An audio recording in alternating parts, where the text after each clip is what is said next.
আজ সারা দেশ জুড়ে পালিত হচ্ছে আন্তর্জাতিক শ্রমিক দিবস।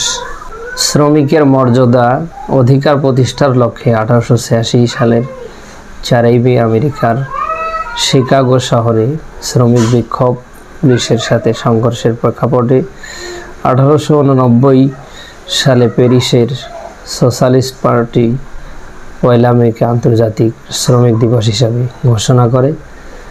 তখন থেকেই ক্রমান্বয়ে বিশ্বের বিভিন্ন দেশে এ দিবসকে মে দিবস হিসাবে স্বীকৃতি দেওয়া হয়। ইসলামে মালিক শ্রমিক ভাই ভাই। মালিকদের কাজ হচ্ছে শ্রমিকদের সাথে ভালো আচরণ করা, তাদের সুখে দুঃখে পাশে থাকা। ইবনে মাজার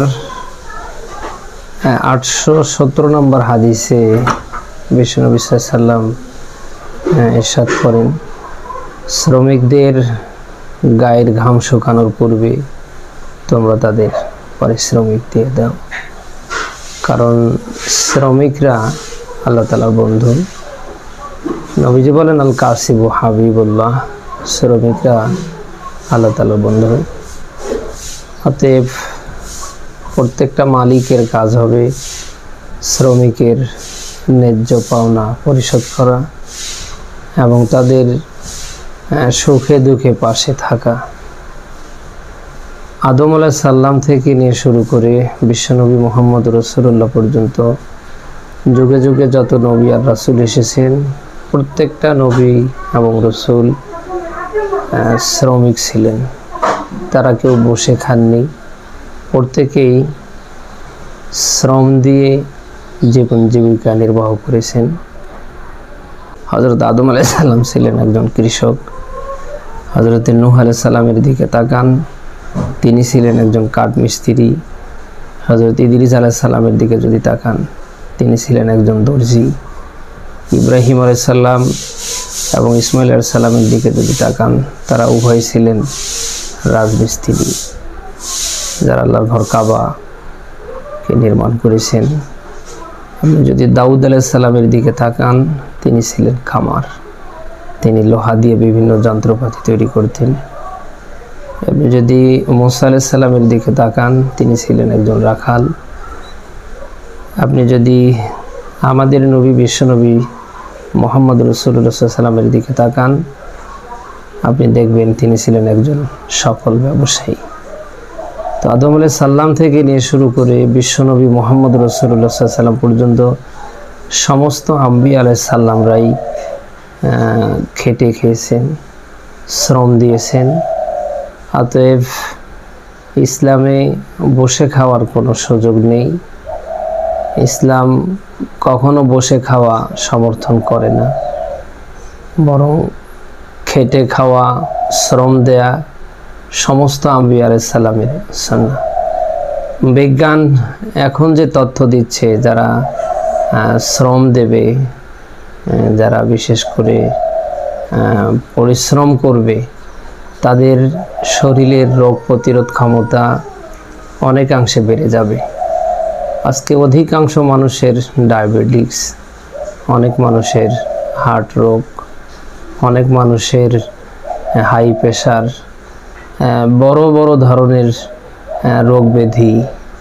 আপনি যদি একটু তদন্ত চালান, দেখবেন এই রোগ ব্যাধিগুলি কাদের?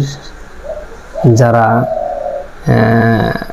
নড়ে বসতে পারে না, যারা সব সময় এসির ভিতরে, ফ্রিজের ভিতরে থাকে, যারা পরিশ্রম করতে চায় না, যারা শ্রম দিতে চায় না, শরীরের ঘাম ঝরাতে চায় না।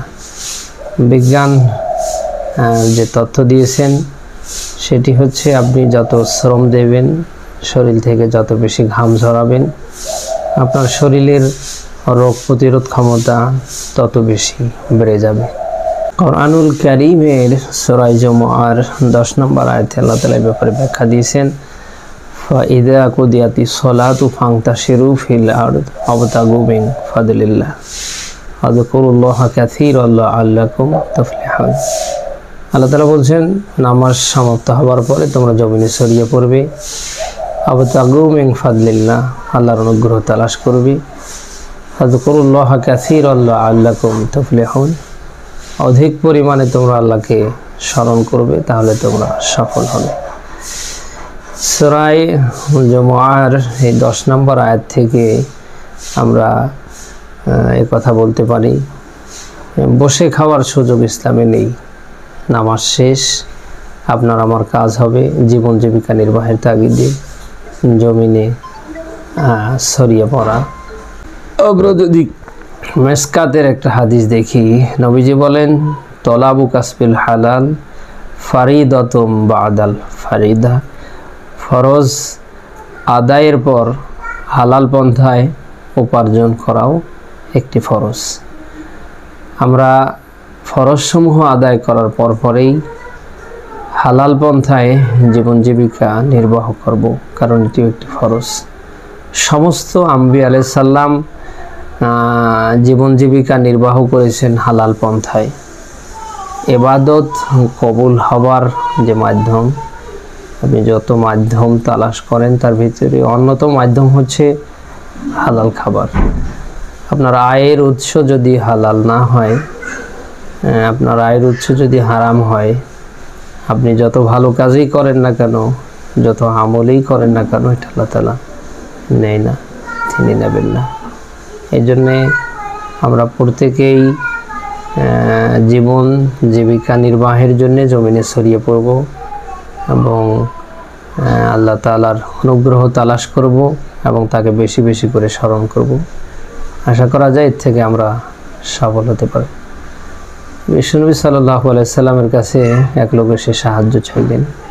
বিশ্বনবী সাল্লাল্লাহু আলাইহি সাল্লাম তাকে বললেন, বাড়িতে কি কিছু নেই? লোকটি বললেন, শুধু একটি কম্বল আছে।